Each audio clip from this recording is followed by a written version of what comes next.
മക്കളെ, എല്ലാവർക്കും സൈലത്തിന്റെ മലയാളം ക്ലാസ്സിലേക്ക് സ്വാഗതം. അപ്പൊ നമ്മൾ ഈ വീഡിയോയിൽ സ്മാരകം എന്ന് പറയുന്ന കവിതയെക്കുറിച്ചാണ് പഠിക്കുന്നത്. നമുക്ക് ഓണപരീക്ഷയ്ക്ക് പാഠഭാഗങ്ങളിൽ പഠിക്കാനുള്ള പാഠഭാഗങ്ങളിൽ പ്രധാനപ്പെട്ട ഒരു പാഠഭാഗമാണ് സ്മാരകം എന്ന് പറയുന്ന കവിത. അപ്പൊ ഇതിന്ന് നമുക്ക് ചോദിക്കാൻ സാധ്യതയുള്ള പ്രധാനപ്പെട്ട ഒരു ചോദ്യം ആ ചോദ്യത്തിലൂടെ ഈ പാഠഭാഗത്തെ മുഴുവൻ എന്താണ് മനസ്സിലാക്കുന്ന രീതിയിലാണ് നമ്മൾ ഈ ഒരു വീഡിയോ നമ്മുടെ ടീച്ചർ പറഞ്ഞുതരാൻ പോകുന്നത്. അപ്പൊ മക്കള് മാക്സിമം എന്ത് ചെയ്യാം, വീഡിയോ ഷെയർ ചെയ്യുക, ഫ്രണ്ട്സിനൊക്കെ അയച്ചു കൊടുക്കുക, എല്ലാവർക്കും ഉപകാരപ്പെടട്ടെ അപ്പൊ സ്മാരകം എന്ന് പറയുന്നത് എന്തായിരുന്നു നമുക്കറിയാം. സ്മാരകം എന്ന് പറയുന്നത് എന്തെങ്കിലും ഒരു ഒന്നിനെ ഓർമ്മിപ്പിക്കുന്ന ഒരു വസ്തുവിനെയാണ് നമ്മൾ സ്മാരകം എന്ന് പറയുന്നത് അപ്പൊ പഴശ്ശിരാജ സ്മാരകം, ഒരുപാട് സ്മാരകങ്ങളെ കുറിച്ചൊക്കെ നിങ്ങൾ ഓൾറെഡി പഠിച്ചിട്ടുണ്ട്. അപ്പൊ ഇവിടെ സ്മാരകം എന്ന് പറയുന്നത് എന്താണ്? വീരാൻകുട്ടി മാഷിന്റെ കവിതയാണ് അപ്പൊ ഇവിടെ സ്മാരകമായി മാറുന്നത് എന്താണ്? ഒരു അപ്പൂപ്പൻ താടിയാണ് ഒരു അപ്പൂപ്പൻ താടിയുടെ യാത്രയെ കുറിച്ചാണ് എന്ത് ചെയ്യുന്നത് നമ്മൾ ഈ ഒരു പാഠഭാഗത്തില് പഠിക്കുന്നത് അപ്പൊ പ്രകൃതിയിലുള്ള യാത്രകളും കൗതുകങ്ങളും കാഴ്ചകളും ബിംബങ്ങളും ഒക്കെ അതിസൂക്ഷ്മമായ രീതിയിൽ ഇപ്പൊ പ്രകൃതിയിലുള്ള പല കാര്യങ്ങളെ എന്ത് ചെയ്യാണ് നമ്മൾ ഓൾറെഡി 8ാം ക്ലാസ്സിൽ വീരാൻകുട്ടി മാഷിന്റെ ഒരു കവിത പഠിച്ചിട്ടുണ്ട് അതായത് കുഞ്ഞു പുല്ലിന്റെ വെയില് എന്താണ് കുഞ്ഞല്ലേ എന്ന് കരുതി എന്ത് ചെയ്യും ചെറുതല്ലേ എന്ന് കരുതി വേനൽ അതിനെ കരിച്ചു കളയും എന്ന് പറയുന്ന ഒരു കുഞ്ഞു പുല്ലിന്റെ അതിജീവനത്തിന്റെ യാത്രയെ കുറിച്ച് എന്ത് ചെയ്തിട്ടുണ്ട് നമ്മൾ 8ാം ക്ലാസ്സിൽ ഓൾറെഡി പഠിച്ചിട്ടുണ്ട് അപ്പൊ ഇങ്ങനെ പ്രകൃതിയിലുള്ള അതിസൂക്ഷ്മമായിട്ടുള്ള നിരീക്ഷണത്തിലൂടെ എല്ലാത്തിന്റെയും പ്രകൃതി നിലനിൽക്കുന്നതിന്റെ അതിന്റെ സാധ്യതകളെ കുറിച്ച് കൗതുകങ്ങളെ കുറിച്ച് അതേപോലെ ബിംബങ്ങൾ അനുഭവങ്ങളൊക്കെ വളരെ സൂക്ഷ്മമായ രീതിയിൽ നിരീക്ഷിച്ച് കവിതകൾ എഴുതുന്ന ആളാണ് വീരാൻകുട്ടി മാഷ്. അത്തരത്തിലുള്ള ഒരു കവിത തന്നെയാണ് ഇത് നമ്മുടെ സ്മാരകം എന്ന് പറയുന്ന കവിതയിൽ. നമ്മൾ ഇതൊരു ചിന്തിച്ചിട്ടുണ്ടാവില്ല അപ്പൂപ്പൻ താടി നിങ്ങൾക്കറിയാലോ ഇങ്ങനെ ഒരു കായയാണ്. അപ്പൊ അതിൻ്റെ ഉള്ളിൽ അപ്പൂപ്പൻ താടി വെളുത്ത വിത്തുകൾ കൊണ്ട് ഇങ്ങനെ പോകുന്ന ഒരു നമ്മൾ പണ്ട് കളിച്ചിട്ടുണ്ടാവും അപ്പൂപ്പൻ താടികൾ കൊണ്ടൊക്കെ നിങ്ങൾ കളിക്കാറുണ്ടാവും. അപ്പൊ ആ അപ്പൂപ്പൻ താടിയുടെ യാത്രയെ കുറിച്ചാണ് നമ്മൾ ചിന്തിക്കാൻ പറ്റാത്തൊരു കാര്യമാണ് അപ്പൊ അങ്ങനെ അതിസൂക്ഷ്മമായിട്ട് പ്രകൃതിയെ നിരീക്ഷിക്കുന്ന ഒരാളാണ് ആര്? വീരാൻകുട്ടി മാഷ്.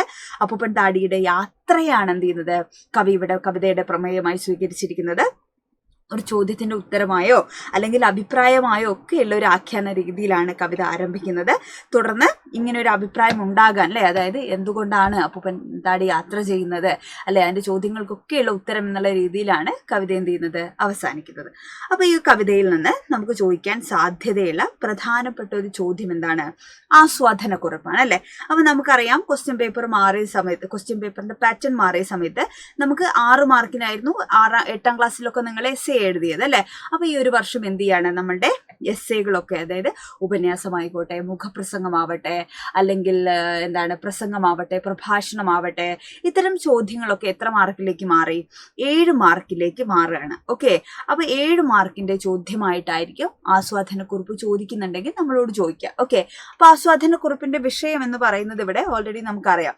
ഇവിടെയുണ്ട് ഞാൻ എന്നറിയിക്കുവാൻ മധുരമായൊരു കൂവൽ മാത്രം മതി ലളിതം എന്ന് പറയുന്ന പി രാമചന്ദ്രന്റെ കവിതയാണ്. ഇവിടെയുണ്ട് ഞാനെന്നറിയിക്കാൻ മധുരമായൊരു കൂവൽ മാത്രം മതി ഈ വരികളുടെ ആശയം കൂടെ പരിഗണിച്ച് സ്മാരകം എന്ന കവിതയ്ക്ക് ആസ്വാദനം തയ്യാറാക്കുക. ഈ കവിതയുടെ ആശയങ്ങൾ കൂടെ ആഡ് ചെയ്തിട്ടാണ് എന്ത് ചെയ്യേണ്ടത് സ്മാരകം എന്ന് പറയുന്ന കവിതയ്ക്ക് ആസ്വാദനം തയ്യാറാക്കേണ്ടത്. അപ്പോൾ മലയാളം സെക്കൻഡിലായതുകൊണ്ട് നമുക്ക് ഈ ഒരു പാഠഭാഗത്തിൽ തന്നെ നമുക്ക് ചാപ്റ്ററിൽ ഉള്ളിൽ തന്നെയുള്ള ഒരു ഭാഗം നമുക്ക് എന്ത് ചെയ്തു ആസ്വാദനം എഴുതാൻ തന്നു. മേ ബി നമുക്ക് പുറത്തുള്ളൊരു കവിതയായിരിക്കാം അല്ലെങ്കിൽ ഒരു കഥാസന്ദർഭമായിരിക്കാം നമുക്ക് എന്ത് ചെയ്യുന്നത് ആസ്വാദനക്കുറിപ്പ് എഴുതാൻ തരുന്നത്. അപ്പൊ ഏത് കൃതിയാണോ നമുക്ക് തരുന്നത് ആ വരികൾ കൃത്യമായ രീതി, ഇപ്പൊ മലയാളം ഫസ്റ്റിലൊക്കെയാണ് നമ്മൾ അങ്ങനെ കാണാറുള്ളത്. അപ്പൊ കൃത്യമായ രീതിയിൽ എന്ത് ചെയ്യാം വരികൾ വായിച്ച് ആശയം മനസ്സിലാക്കുക എന്ന് പറയുന്നത് വളരെ ഇമ്പോർട്ടൻ്റ് ആയിട്ടുള്ള കാര്യമാണ്. മനസ്സിലായോ? അപ്പോൾ ആശയം മനസ്സിലാക്കുക. ആദ്യം വരികൾ 1, 2, 3 തവണ വേണമെങ്കിൽ എന്ത് ചെയ്യുക, പുതിയൊരു കവിതയാണ് തരുന്നതെങ്കിൽ നമ്മൾ വായിച്ച് മനസ്സിലാക്കണം. പിന്നെ ആസ്വാദനക്കുറിപ്പ് എഴുതുന്ന സമയത്ത് നമ്മൾ കുറേ അധികം കാര്യങ്ങൾ നമ്മൾ ശ്രദ്ധിക്കണം അവിടെ ചിലപ്പോഴും പറഞ്ഞു തരാറുണ്ട്. നമ്മൾ പലപ്പോഴും പല സാധനങ്ങൾ നമ്മൾ ഉണ്ടാക്കും. ഇപ്പോൾ പച്ചക്കറികൾ ഉപയോഗിച്ച് ഒരേ പച്ചക്കറികൾ ഉപയോഗിച്ചിട്ട് നമ്മൾ സാമ്പാർ ഉണ്ടാക്കും, അവിയലുണ്ടാക്കും വേറെ കറികൾ ഉണ്ടാക്കും. പക്ഷെ ഇതൊക്കെ എൻ്റെ ഡിഫറെൻ്റ് ആണ് തമ്മിൽ. ഇപ്പോൾ സാമ്പാർ പോലെ അല്ലല്ലോ അവിയൽ. അതിൻ്റെ കളറ്, അതിൻ്റെ ടെക്സ്ചർ, അതിൻ്റെ മണം, അതിൻ്റെ രുചി ഇതൊക്കെ വ്യത്യാസമാണ്. പക്ഷെ ഇതിൽ ഉപയോഗിക്കുന്നത് ക്യാരറ്റും മുരിങ്ങക്കായും അതേപോലെ പച്ചക്കായും എല്ലാ വെജിറ്റബിളും എന്ത് ചെയ്യുന്നുണ്ട് രണ്ടിലും ഉപയോഗിക്കുന്നുണ്ട്. മനസ്സിലായോ? അപ്പൊ ഇതേപോലെയാണ് നമ്മൾ പ്രസംഗം എഴുതുന്ന പോലെയല്ല നമ്മൾ പ്രഭാഷണം എഴുതേണ്ടത്, പ്രഭാഷണം എഴുതുന്ന പോലെയല്ല ഒരു പത്രവാർത്ത എഴുതേണ്ടത്, പത്രവാർത്ത എഴുതുന്ന പോലെയല്ല നമ്മളൊരു ഉപന്യാസം എഴുതേണ്ടത്. അപ്പൊ ഇത് ഓരോന്നും ഡിഫറെന്റ് ആക്കുന്ന എന്താണ്? അതിന്റെ ഭാഷാ രീതിയാണ്. നമ്മൾ മേലെ പത്രവാർത്ത എന്ന് എഴുതി വെച്ചതുകൊണ്ട് മാത്രം അത് പത്രവാർത്തയാവില്ല. പത്രവാർത്തയുടെ ഭാഷ ഏതിന് വേണം അല്ലെ? ആസ്വാദനക്കുറിപ്പ് എന്ന് എഴുതി വെച്ചുകൊണ്ട് എന്താവില്ല? ആസ്വാദനക്കുറിപ്പ് ആവില്ല. അപ്പൊ അതിനൊരു ഘടനയുണ്ട്. അപ്പൊ ഘടന പാലിച്ച് എഴുതുമ്പോൾ മാത്രമാണ് നമുക്ക് എന്ത് കിട്ടുന്നത്? 7 മാർക്ക് കിട്ടുന്നത്. മനസ്സിലായോ? അപ്പൊ ആ 7 മാർക്ക് നമുക്ക് കിട്ടണമെങ്കിൽ നമ്മൾ ഈ ഘടന പാലിക്കണം. അപ്പൊ നമുക്ക് നോക്കാം.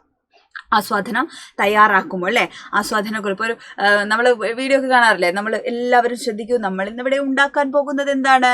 നമ്മൾ ഉണ്ടാക്കാൻ പോകുന്നത് അല്ലെ, നമ്മൾ സാമ്പാറാണ് ഉണ്ടാക്കാൻ പോകുന്നത്, അല്ലെങ്കിൽ ഇത്ര ഇൻഗ്രീഡിയൻസ് വേണമെന്നൊക്കെ പറയില്ലേ? അതേപോലെ നിങ്ങൾ മനസ്സിലുറപ്പിച്ച് വെക്കുക, നമ്മൾ എന്തുണ്ടാക്കാൻ പോവാണ്? ആസ്വാദനക്കുറിപ്പാണ് നമ്മൾ ഉണ്ടാക്കാൻ പോകുന്നത്. അപ്പോൾ എങ്ങനെയാണ് മനോഹരമായ ഒരു ആസ്വാദനക്കുറിപ്പ് ഉണ്ടാക്കേണ്ടത് നമുക്ക് നോക്കിയാലോ?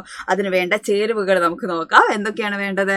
കവിതയുടെ ആശയം വേണം, പ്രയോഗങ്ങൾ വേണം, വിശേഷണങ്ങൾ വേണം, ബിംബകൽപ്പനകൾ വേണം, കാവ്യഭാഷയുടെ പ്രത്യേകത, സമകാലിക പ്രസക്തി, മറ്റു കവിതയുടെ വരികളുമായിട്ടുള്ള ബന്ധം, സ്മാരകം എന്ന തലക്കെട്ടിന്റെ പ്രത്യേകത. അപ്പൊ ഇത്രയും കാര്യങ്ങൾ എന്ത് ചെയ്യാം? നമുക്ക് ഇതിന്റെ ചേരുവകളായിട്ട് അല്ലെ, ഇതൊക്കെ ചേർത്തിട്ടാണ് എന്ത് ചെയ്യേണ്ടത്? മനോഹരമായിട്ടുള്ള ഒരു ആസ്വാദനക്കുറിപ്പ് നമ്മൾ ഉണ്ടാക്കേണ്ടത്. ഓക്കെ, അപ്പൊ സാഹിത്യത്തെയും എന്ത് ചെയ്യാൻ പറ്റും? നമുക്കിങ്ങനെ ആസ്വദിക്കാൻ പറ്റുവടാ അല്ലെ? നമ്മൾ നല്ലൊരു പാട്ട് കേൾക്കുന്ന പോലെ, നല്ലൊരു സിനിമയൊക്കെ കണ്ട് നമ്മൾ ഈ അരേബ എന്നൊക്കെ പറഞ്ഞ് നമ്മൾ ആസ്വദിക്കില്ല, നല്ല കളിയൊക്കെ കണ്ടിട്ട് അല്ലെ, ഫുട്ബോൾ കാണുമ്പോൾ, ക്രിക്കറ്റ് നമ്മൾ അത് ആസ്വദിക്കാറില്ലേ? ഇപ്പൊ നല്ലൊരു പാട്ട് കേൾക്കുമ്പോൾ വാ അരേ വാ അല്ലെ, നമ്മൾ ചായ കുടിക്കുന്ന കൊള്ളാം നമ്മൾ പറയാറില്ലേ? അപ്പൊ ഇതുപോലെ തന്നെ എന്ത് ചെയ്യാൻ പറ്റും?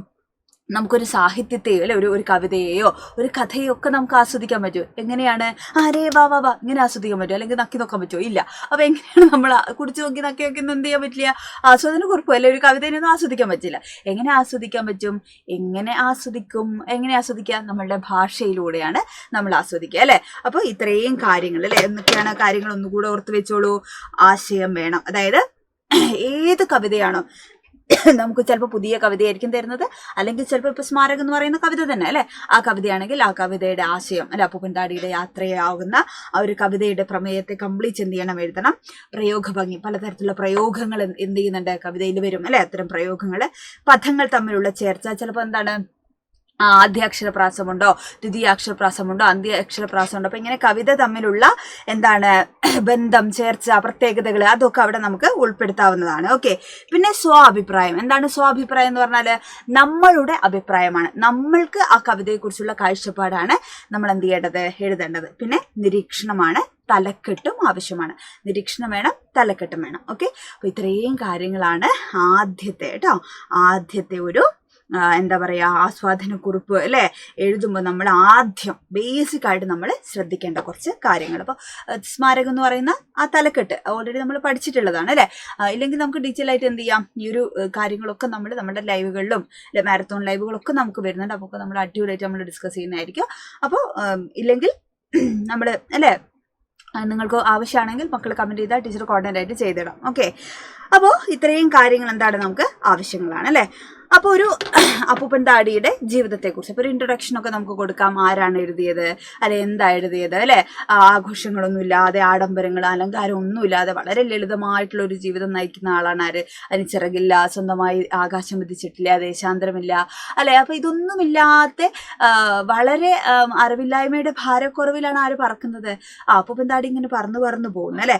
അപ്പോൾ ഇരുണ്ടു പോകുന്ന ജീവിതയാത്രയിൽ ലളിത ജീവിതം നൽകുന്ന അനുഭവ പരിസരത്തിന്റെ സൗന്ദര്യം എന്ത് ചെയ്യുന്നുണ്ട്? ഈ ഒരു കവിതയിലൂടെ നമുക്ക് വ്യക്തമാവുന്നു എന്നുള്ളതാണ്. അർത്ഥപൂർണമായിട്ടുള്ള ഒരു ജീവിതത്തിന്റെ ചിത്രത്തെയാണ് നമ്മളുടെ ഈ ഒരു അപ്പൂപ്പൻ താടിയിലൂടെ നമ്മൾ കാണുന്നത്. സ്വന്തം കഴിവ് തിരിച്ചറിഞ്ഞല്ലേ. അപ്പൂപ്പൻ താടി എനിക്കിപ്പോ ചിറകൊന്നുമില്ല, ഞാൻ നമ്മുടെ ഇരിക്കട്ടെ എന്ന് വിചാരിച്ചിട്ടുണ്ടെങ്കിൽ ഒരിക്കലും അപ്പൂപ്പൻ താടിയുടെ ഒരു സ്മാരകം നാളെ അവിടെ ഒരു മരമായിട്ട് ഉയർന്നു വരില്ല അല്ലെ. അപ്പൊ അപ്പൂപ്പൻ താടി തന്റെ കഴിവിൽ വിശ്വസിച്ചുകൊണ്ട് എന്ത് ചെയ്യാണ്?